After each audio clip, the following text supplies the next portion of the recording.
몸은 무덕이, 즉 진부연이고 혼은 낙수라는 점을 이 선생이 확실하게 알려줬죠. 정체성 논란은 정리됐지만 좀 복잡합니다. 어떻게 지금의 진부연이 되는지 정리해보고요. 장욱과 진부연이 만장회에서 갑자기 부부 선언을 했죠. 이루지 못한 인연을 이렇게 쉽게 이뤘다고 좋아할 일이 아닌 게 무늬만 부부입니다. 언제쯤 서로를 알아보게 될지 예상해보고 부부 선언 이후 닥치게 될 위험은 무엇인지 하나씩 짚어보겠습니다. 우선 폭주하던 무덕이, 즉 진부연을 이 선생이 어떻게 살렸는지 정리해 보겠습니다. 진부연이 사랑구실할 수 있으려면 3단계를 거쳐야 합니다. 먼저 1단계, 몸도 정신도 살리는 것. 딸을 살려달라 애원하던 진호경은 두 가지 중 하나를 선택해야 했습니다. 1번, 몸을 살리려면 몸 안에 남은 낙수의 기력을 써야 하니 진부연의 혼을 없애고 낙수의 혼만 남겨야 한다. 2번, 진부연의 혼을 남기려면 몸을 죽게 놔둔다. 진호경은 딸을 죽게 놔둘 수 없으니 당연히 1번, 진부연의 몸과 낙수의 혼을 선택했습니다. 그렇게 살려놓고 난 다음 2단계로 넘어갑니다. 바로 외모와 형체 만들기. 낙수의 기력으로 살아나고 치료되는 것이니만큼 외모도 자연스럽게 낙수로 점점 변해갔습니다. 그렇지만 진부연은 아직 완벽하지 않습니다. 넘어야 할 3단계가 있죠.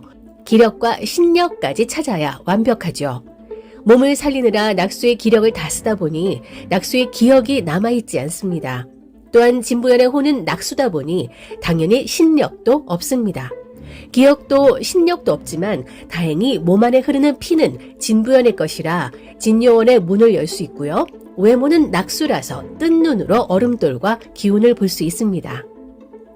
신력과 기억은 비례하게 작용해서 신력이 돌아오면 기억도 돌아오고 기억이 돌아오면 신력도 돌아온다고 하죠. 그런데 진부연의 신력이 조금씩 살아나는 게 보입니다. 신력이 살아나고 있다는 증거로 진부연이 등불을 신력으로 끈 건데요. 분명 신력이 없다고 했는데 어떻게 된 걸까요? 진부연은 장욱과 함께 있는 동안 여러 면에서 기운을 받았습니다. 정확히 말하자면 수기를 받은 거죠. 장욱의 막힌 길을 허염 선생이 뚫어준 것처럼 얼음돌의 수기로 가득 찬 장욱이 알게 모르게 진부연에게 기운을 전했습니다. 그 증거로 그냥 흘려버릴 수 있었던 장면인데요. 식당에 있을 때 장욱이 식탁 위를 내리친 적이 있었죠. 자세히 보면 그때 흐르던 수기가 진부연의 손으로 흘러 들어갔던 걸 볼 수 있습니다. 그리고 두 번째, 장욱이 입으로 전달한 기운으로 절대 끊을 수 없었던 진부연의 추섭사 팔찌를 끊었죠. 눈물을 흘리며 집을 떠날 때 들고 있던 추섭사와 진부연의 기운이 반응을 해서 등불이 꺼지는 장면이 나옵니다. 그리고 세 번째, 등불을 끈 게 확실히 진부연인지를 확인하기 위해서 장욱은 다시 등불을 들고 만장회가 열린 곳으로 갑니다. 그곳엔 진요원의 후계자로 진부연이 첫선을 보이고 있었죠. 두둥 멋지게 입장하더니 그 자리에서 등불을 바로 꺼보라고 하는 장욱. 장욱은 등불을 실력으로 꺼낸다면 얼음돌을 꺼낼 수 있는 쓸모있는 진부연을 데려가겠다고 마음먹고 있었는데요. 망설이던 진부연을 보고 바로 돌아가려는데 진부연이 등불을 들고 있던 장욱의 손을 잡는 순간 갑자기 등불이 꺼져버리죠. 장욱의 손을 통해 얼음돌의 기운이 통한 진부연이 신력을 보여준 거라 볼 수 있습니다. 이렇게 신력이 점차 돌아온다는 건 곧 기억도 돌아온다는 뜻. 이 둘이 기억을 공유하며 따뜻한 만남을 가질 날도 머지 않았다는 뜻이겠죠. 진부연이 실력이 있음을 알게 된 장욱은 지난 밤에 혼인했다고 선언합니다. 무덕이와 이루지 못했던 혼인을 드디어 하게 된 건데요. 만장의 사람들 앞에서 공식적으로 부부 선언을 하면서 축하해달라 요청까지 합니다. 하지만 무늬만 부부입니다. 서로 사랑해서가 아니라 이해관계 때문에 혼인한 거죠. 우기덕이 커플처럼 이 둘이 진실로 부부가 되어 사랑하고 축하받아야 할 텐데요. 그러려면 진부연이 기억을 되찾기만 하면 되는 게 아닙니다. 넘어야 할 산이 너무나 많습니다. 일단 첫 번째로 진호경을 넘어야 합니다. 진부연이 장욱과 혼인하면 진요원의 후계자 자리를 포기하는 것이기 때문에 진호경은 그들의 혼인을 절대 반대합니다. 애초부터 장욱과 낙수의 혼을 가진 부연이 애틋하게 다시 만나는 걸 반대했습니다. 낙수의 혼과 외형을 가진 딸을 보는 것만으로도 괴로운 걸 참아가면서 살고 있는데 장욱과 낙수가 잘 되는 꼴까지 보고 싶지 않았다는 거죠. 게다가 아무리 딸이라도 진요원의 해가 되면 매몰차게 없애버릴 수 있는 게 진호경입니다. 낙수의 외모를 가진 딸 진부연이 노출되면 안 되기 때문에 가둬놓고 지냈다가 후손을 낳기만을 바래왔는데요. 적통 후계자가 생기면 더 이상 낙수혼을 가진 진부연은 필요 없기 때문에 없애버릴 수도 있습니다. 그 점을 이 선생도 염려하고 있었죠. 또 넘어야 하는 선은 진무입니다.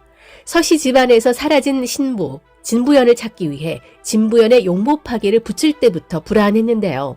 역시 진무는 낙수를 알아봤죠. 곧 확인 절차에 들어갈 것으로 보이는데요. 딸랑이로 조종하기 전에 먼저 가루를 뿌려서 환혼인인지 확인하려고 할 겁니다. 여기서 어쩌면 진부연이 반응하지 않을 수도 있습니다. 장욱이 진부연의 눈동자를 들여다보면서 푸른 자국이 있는지 살피는 장면이 있었죠. 눈동자에는 환혼인을 상징하는 푸른 자국이 없었기 때문에 진부가 뿌리는 가루와 딸랑이에 반응하지 않을 수 있습니다. 하지만 딸랑이 소리가 과거의 기억을 떠올리게 만드는 자극제가 될 수 있을 것 같아요. 그리고 딸랑이가 아니라 오히려 장욱이 갖고 있는 음양옥의 이끌림 때문에 진부연이 낙수라는 실체를 알게 될 것 같습니다. 또 한편으로는 서율이 이 둘 사이를 방해할 수도 있습니다. 서율이 대호성으로 다시 돌아오면서 과거와 달리 단단해진 느낌이에요.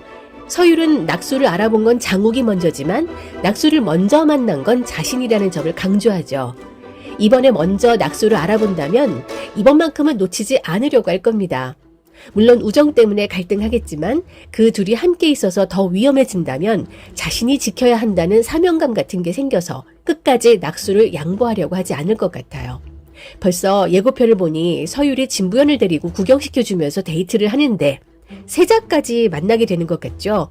세자 고원도 오랜만에 과거 무더기와 함께했던 시절을 떠올리며 즐거운 시간을 가지게 될 것 같은데요. 다시 시작된 삼각, 사각 관계가 긴장감을 더하고 극을 더욱 풍성하게 해줄 것 같습니다. 또한 만장회 역시 장욱, 진부연 커플을 탐탁치 않게 생각할 겁니다. 얼음돌을 품고 난 후 능력치 만렙이 된 장욱을 늘 위험하게 보고 있었는데요. 왕실의 감독하에 환혼인을 잡아들이는데 힘을 보태고 있지만 언제 어떻게 또 위험에 빠뜨릴지도 모르는데 신력이 뛰어난 신녀와 결혼까지 한다면 그 힘을 주체할 수 없을 거라고 보고 경계할 겁니다. 딱 봐도 서경 선생과 진설랑 커플 같죠. 근데 진짜 힘이 필요한 경천대제에서 진부연이 실력을 제대로 발휘하지 못한다면 또 시험대에 오르게 될 겁니다. 여기서 좀 뭔가 큰일이 벌어질 것 같네요. 왕실 역시 마찬가지로 경계를 풀지 않을 텐데요. 진무가 진부연의 비밀을 알게 된다면 3년 전 낙수 사태를 들먹이며 진부연을 또 가두려고 할 겁니다. 그러다 진짜 실력뿐만 아니라 낙수의 기력까지 살아난다면 낙수의 술법을 볼 수 있지 않을까요? 낙수의 멋진 술법을 다시 보고 싶은 마음도 있지만 그러면 정말 대호국의 전쟁이 벌어질 수도 있습니다. 이렇게 갈 길이 먼 장욱과 진부연인데요. 고난과 역경만 있지 않겠죠. 티키타카 꽁냥꽁냥도 자주 볼 수 있다면 좋겠습니다. 환혼 빛과 그림자 다음 리뷰에서 뵐게요. 지금까지 윤작자였습니다. 구독, 좋아요, 알림 설정 부탁드립니다.